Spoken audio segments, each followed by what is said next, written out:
పెరిగి పెద్దయ్యాక ఈ పులియూరికే దేవుడయ్యాడు కుమార్. కానీ కుమార్ ఇప్పుడిక్కడ లేడు. ఈ ఊరు మొత్తం ఎదురు చూసేది అతని కోసమే. కుమార్ ఇప్పుడెక్కడుంటాడు? అదో పెద్ద కథ. కొన్నాళ్ళ కిందట కుమార్ తమ్ముడు సుబ్రహ్మణ్యం స్నేహితులు ఏదో కావాలంటూ ఈ ఊరికొచ్చారు. ఎవరిళ్ళు ఇంత ముందు ఇక్కడ చూడలేదు? బలరాం గారిని కలవాలంటూ పట్నం నుంచి వచ్చారు. నేను ఇతను సుబ్రహ్మణ్యంకి ఫ్రెండ్స్ అన్నా. నిజమా? రండి తమ్ముళ్ళు, లోపలికి రండి. నా పేరు గన్ని. కాదు, బెన్ని. నా పేరు శివ. ఒక ముఖ్యమైన విషయం మాట్లాడాలి. ఏంటి చెప్పండి, పర్లేదు. సుబ్రహ్మణ్యం చదువు కోసం పట్నం వెళ్ళాడు. నేను ఈ ఊరు వదిలి ఎక్కడికి వెళ్ళేది లేదు. బలరామన్న, సుబ్రహ్మణ్యం లైన్ లో ఉన్నారు. బావా, సుబ్రహ్మణి ఫోన్ ఇటు అర్జెంట్. ఒక్క నిమిషం ఆగరా ప్లీజ్. మణి, నీతో పాటు చదువుకుంటున్న వాళ్ళు ఎక్కడికొచ్చారు? నేనే వాళ్ళ అక్కడికి పంపించాను. పోతే నల్లగా లావుగా ఉన్నాడే వాడే నాతో పాటు చదువుకుంటున్నాడు. ఎవరు? ఈ ఖడ్గమృగమా? ఇలాంటి వాళ్ళని కూడా కాలేజీలో చేర్చుకుంటారా? వాళ్ళకు సహాయం కావాలంట. అది నీ ఒక్కడి వల్లే అవుతుంది బావా. ఇసం ఏంటో చెప్పరా బామర్ది. ఇక్కడ ఒక ఆయుర్వేదిక్ మందుల ఫ్యాక్టరీ ఉంది, గిరి ఫార్మసీ. అక్కడ శివ ఉన్నాడు కదా, శివ వాళ్ళ ఫాదర్ డాడీ గిరిజ అనే దాని యజమాని. అరే ఏం పేర్లురా ఇవి? డాడీ గిరిజ. బావా, వీళ్ళు ఇక్కడ ఒక శాస్త్రజ్ఞుడి సహాయంతో క్యాన్సర్ ని నయం చేసే మందుని కనిపెట్టారు. బావా, వీళ్ళకి ఈ మందు కోసమే మిగతా వనమూలికలతో పాటు కొంచెం గంజాయి కూడా కావాలంట. గంజాయా? బావా మెల్లగా. ఈ మందు తయారైతే అందరికీ మంచిది బావా. నాకు ఆ ఫ్యాక్టరీలో మంచి ఉద్యోగం కూడా దొరుకుతుంది. డాడీ గిరిజ గారు నాకు ప్రామిస్ చేసి చెప్పారు. ఓడికి మంచి జరుగుతుందంటే ఈ బలరాముడు దేనికైనా తెగిస్తాడు. ఎందుకంటే మణి సంతోషంగా ఉంటే కుమార్ సంతోషంగా ఉంటాడు. కుమార్ సంతోషంగా ఉంటే ఈ బలరాముడు కూడా సంతోషంగా ఉంటాడు. ఈ అడవిలో సకల రోగాలకి మందులు ఉంటాయని చెప్తూ ఉంటారు, కానీ గంజాయిలో క్యాన్సర్ మందు ఉందని చెప్పడం నేను ఎప్పుడూ వినలేదే. ఇక్కడ బండ్లు జారుతాయి, కూర్చొంతో చూసుకుని రండి. అన్న, ఈ అడవిలో సుమారు 2 గంటల సేపటి నుంచి నడుస్తూనే ఉన్నాం. ఇంకా స్థలం రాలేదా? దీనికే గస పెడితే ఎట్టాగబ్బా, ఇంకా వెళ్ళాలా? పొద్దుమాను తినడం తాగడం కాదు, ఒళ్ళొంచి పనిచేయాల. ఇట్టా ఉంటే ఇడికి పిల్లనెవరు? నడిచి కాళ్ళు పీకుతున్నారు.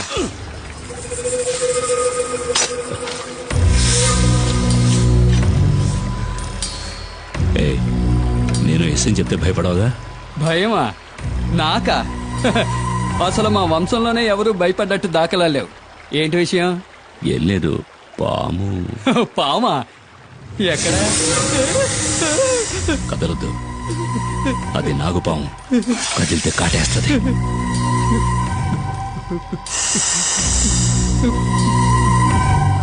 దాన్ని కొట్టి చంపేయండి. చంపాలా? ఎందుకు?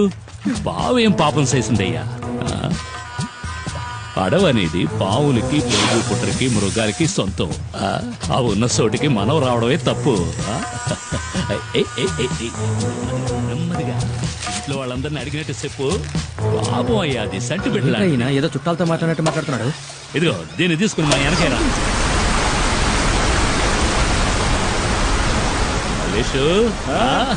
మావా, ఏంటి మావా, ఏంటి ఇక్కడ? ఏం లేదురా, వీళ్ళు నాకు బాగా కావాల్సిన వాళ్ళు. అన్నతో చెప్పి ఆ మందంటే ఇప్పించు. నీకు తెలుసుగా మావా, పరిచయంలో వాళ్ళతో ఈ వ్యాపారం చేయమని. అరే మనకిళ్ళు బాగా కావాల్సిన వాళ్ళని చెప్తున్నాను కదా. సరే, రామని అడిగి చూస్తాను. ఈయన నాకు చాలా సహాయం చేశాడు. రండి వెళ్దాం.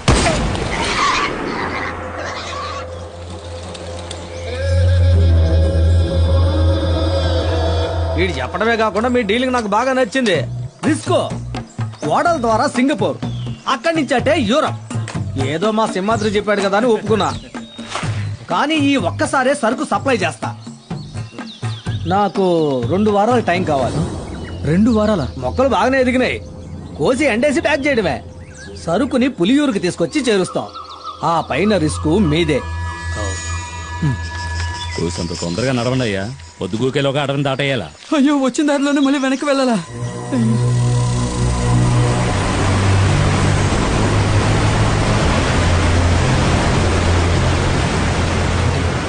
ఏమైంది? కొండవాగు పొంగి పొల్లుతోంది.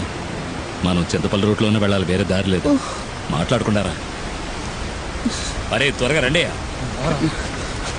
ఏంటన్నా టెన్షన్ పడుతున్నావు? చింతపల్లి అడ్డ రోడ్లో 2 వారాలుగా పులి తిరుగుతోందట. ఎంతవరకు 5గురిని చంపేసిందట.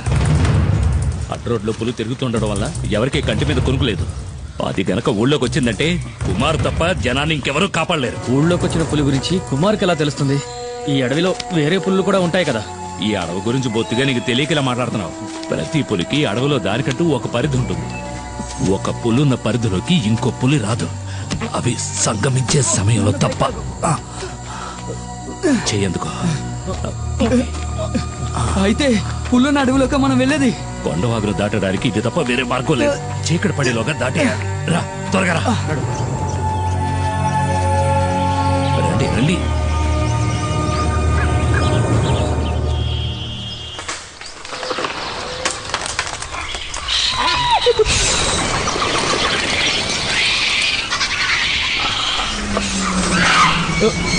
ఏమిటా శబ్దం?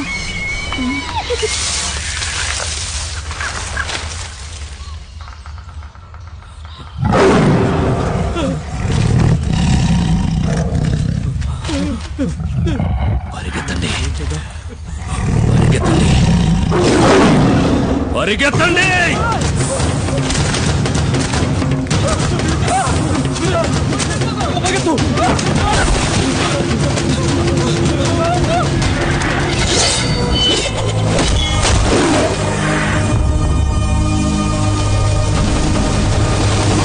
ఇక భయపడాల్సిన పని లేదు.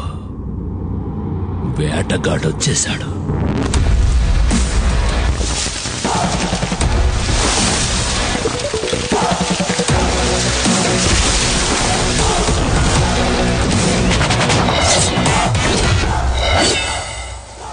పులిరా పులిరా మన్యం పులిరా, నీ అందగా నిలిచే మన్యం పులిరా.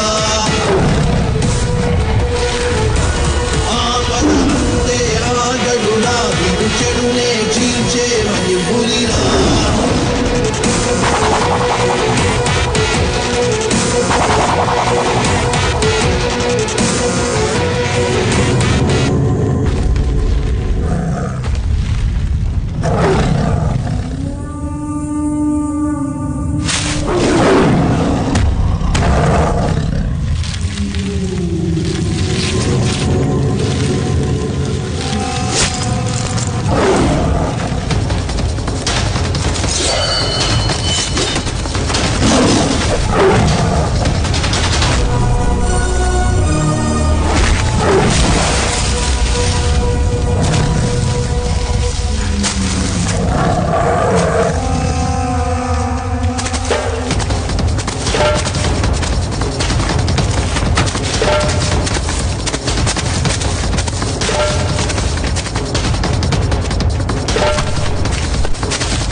పులిరా పులిరా మన్యం పులిరా, నీ అందగా నిలిచే మన్యం పులిరా. ఆపద అంతే ఆగడురా, విడు చెడునే చీల్చే మన్యం పులిరా.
ఏమైంది?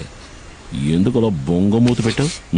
పులియూరులందరికీ బాగా తెలుసు పులిని వేటాడాక తలస్నానం చేస్తావని. ఏమీ తెలియని అమాయకుల్లా నటిస్తావు. ఏంటి వాగుతున్నా? చాలు చాలు, నేనేం బుర్రలేందాను కాదు. నువ్వు పులిని చంపేవని నాకు తెలుసు. ఏ పులి? ఏమీ ఎరగడు పాపం. ఇప్పుడు ఈ ఇంట్లో దీనివల్ల ఎంత పెద్ద గొడవ అవుద్దో తెలీదు. ఎందుకే రోడ్డుకు వచ్చినట్టు మాట్లాడతావు? ఇట్రా. వద్దు, ఈ ముచ్చట్లే వద్దు. ఈ 2 రోజులు ఎక్కడున్నావు? అత్తారింట్లో. నీతో చెప్పాక పనికెళ్ళా? ఇంకోసారి పులిగోళ్ళు చర్మం దొరికాయని ఫారెస్ట్ ఆఫీసర్లు ఇంటికొచ్చి అడిగారనుకో, అప్పుడుంటది నా చేతిలో నీ పని. నాకు తెలియదా ఏంటి నీ కోపం ఎంతసేపు? ఏయ్, ఎందుకే వచ్చేలాగానే కసబుස්සమంటావు? మన చిన్ని ఇంకా ఎన్నాడని ఒక్కతే ఆడుకుంటుంది. గిలి కుమార్. నాన్న నిన్ను అమ్మ గిలి కుమార్ అని అనని. మీ నాన్న గిలి కుమారా పులి కుమారా అని మీ అమ్మకి బాగా తెలుసు. పిల్ల ముందు తెలుసు, నువ్వు పులి కుమారువే.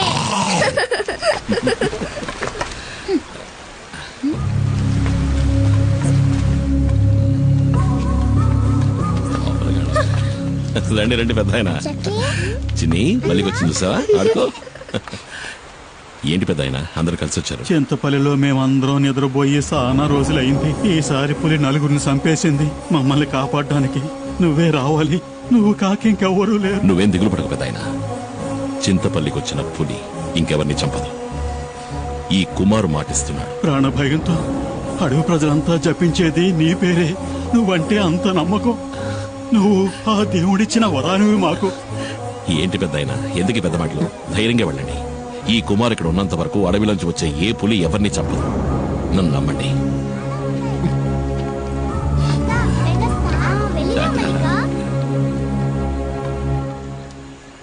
2 రోజులు పనికే వెళ్ళావు కదా? నీతో నిజమే కదా చెప్పా. నేనన్నా నా బిడ్డన్నా నీకు అస్సలు లెక్కే లేదు. అందుకే కదా నీ ప్రాణాలు కూడా లెక్క చేయకుండా ఏం గొప్ప మునిగిపోయిందని నువ్వు ఇట్లా గొడవ పడుతున్నావు? పులిని చంపిన మనిషి ఊళ్ళో వాళ్ళకి దేవుడంట. దీనివల్ల వచ్చే లాభాల కంటే నష్టాలే ఎక్కువ. నీ ఇష్టం వచ్చినట్టు చేసుకో. మైనా, ఒరే శివ, ఆ కారు మనకు తెలిసిన కార్లా లేదు. AP05 అది యేసుపాదం కారు కదూ?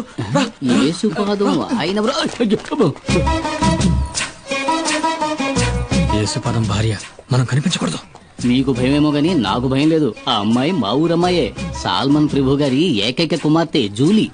మా ఊళ్ళోనే ఇచ్చి పెళ్లి చేశారు. మా పక్కిల్లే. అవునా? అయితే జాగ్రత్తగా ఉండండి. ఒక రోజు నేను అనుకోకుండా తనని వరచూపు చూసినందుకే వాళ్ళ నాన్న నన్ను చిత్తకొట్టి పారేశాడు. ఊరికే చూసినందుకు? స్నానం చేస్తున్నప్పుడు చూసా. వస్తుంది తప్పండి. నేనెవరిని చూడలేదు బాబు. వెళ్ళిపోయింది. డ్రైవర్ బండాపు. డ్రైవర్ బండాపని చెప్పారుగా. ఇందా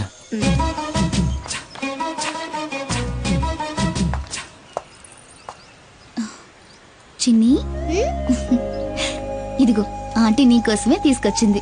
అవును సార్, మనం ఎప్పుడు ఎస్టేట్కి వచ్చినా మేడం ఆ పాపకి మిఠాయిలు తెచ్చిస్తుంది కదా. ఎవరు తను? ఎవరో నాకేం తెలుసు. ఆవిడ మీ వైఫ్ కదా. హస్బెండ్ గా అడిగితే తప్పేముంది? నేను హస్బెండ్ అంతే.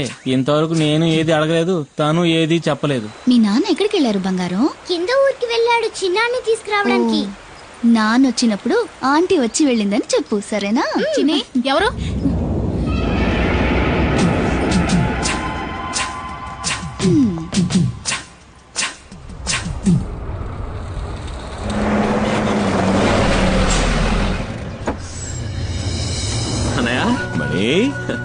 పరీక్ష బారేసావా? పాస్ అవుతా? నేను ఫెయిల్ అవుతానా? ఊరికే అడిగారు. సరే పద, ఆకలేసి ఉంటుంది. ఏదో తింది కనపడ. అయ్యో వద్దనయా, నేను ఇక్కడికి రాగానే పరోటా ఎక్కరి తిన్నాను. ఏమి తిన్నావు? 2 ఒకట్రా, మనం 4-5 రాగించుకుంటాను. సరే పద పద.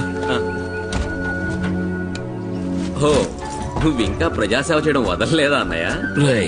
ఈ నెమలి వాహనం మనకే కాదురా, పుడియూరు వాళ్ళకు కూడా సొంతం. ఊళ్ళోకి పులిస్తే కుమార్, ఊళ్ళో ఉన్న వాళ్ళకి సాయం చేయాలన్నా కుమార్. ఇందులో నిన్ను నువ్వు గమనించుకోవడానికి కొంచెమైన టైం కేటాయించవా? రేమణి, నువ్వు పుట్టగానే అమ్మపోయింది. నిన్ను నా చేతిలో పెట్టి నాన్న పోయాడు. ఏం చెయ్యాలో ఎటెళ్లాలో దిక్కుతోచక అల్లాడుతున్నప్పుడు మనకు అండగా నిలిచింది ఎవరు? ఈ ఊరు వాళ్లే కదా. మరి వాళ్ళకు సమస్య వచ్చినప్పుడు మనమే కదరా ముందుండి ఆదుకోవాలి. రే తమ్ముడు, నీ స్నేహితులెవరో వచ్చి మన గెస్ట్ హౌస్ లో ఉంటున్నారుగా. వాళ్ళని చూస్తుంటే నాకు అంత మంచివాడుగా అనిపించట్లేదు. చాచా మంచివాళ్ళు అన్నయ్య. డాడీ గిరిజాకి కావాల్సిన వాళ్ళు. మంగళాపురంలోనే దాదాగిరి ఒక హీరో అనుకో. ఆయన క్యాన్సర్ కి ఏదో మందు కనిపెడుతున్నారు. ఇందులో కనుక సక్సెస్ అయితే నాకు మంచి జరుగుతుంది, వాళ్ళ ఫ్యాక్టరీలో నాకు మంచి ఉద్యోగం దొరుకుతుంది. అవునా? రే, నీకు మంచి జరుగుతుందంటే నేనేం చేయడానికైనా సిద్ధమేలా. అయితే వాళ్ళని కలిసే వెళ్దాం. ఎవడు మొహం మీద టాచ్ చేస్తున్నాడు? వచ్చేసాడు నా బామ్మర్ది కుమార్. అమ్మో పులి!